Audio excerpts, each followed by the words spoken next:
Viewers, मी अनुपमा प्रधान आणि आज आपण बोलतोय महाराष्ट्र गव्हर्नमेंटच्या एका अत्यंत महत्त्वाकांक्षी अशा मिसिंग लिंक प्रकल्पाबाबत, ज्याचं आत्ताच 1 मेला वाजत गाजत उद्घाटन झालेलं आहे. आपल्या माहितीसाठी या मिसिंग लिंक प्रकल्पामध्ये केबल स्टेड ब्रिजचा वापर करण्यात आलेला आहे आणि केबल्स या कालांतराने वॉर्न आउट होऊ शकतात, त्यांचं कॉरोजन होऊ शकतं, त्या कट केल्या जाऊ शकतात किंवा त्या किती वेट बेअर करू शकतात हे प्रश्न तिथे अनुत्तरित आहे.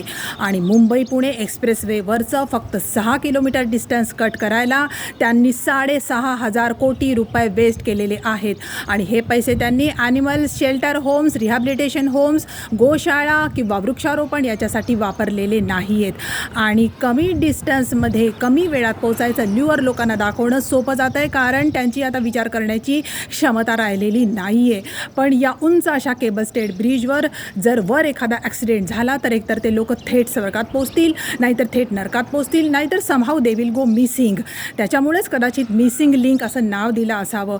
पण आपण अशीच आशा करू शकतो की महाराष्ट्रातल्या दुसऱ्या कुठल्याही रस्त्यांसाठी त्यांना ही सो कॉल्ड मिसिंग लिंक मिळू नाही आणि त्यांनी टॅक्सपेयर्सचा पैसा बर्बाद करू नाही आणि पर्यावरणाचाही नाश करू नाही.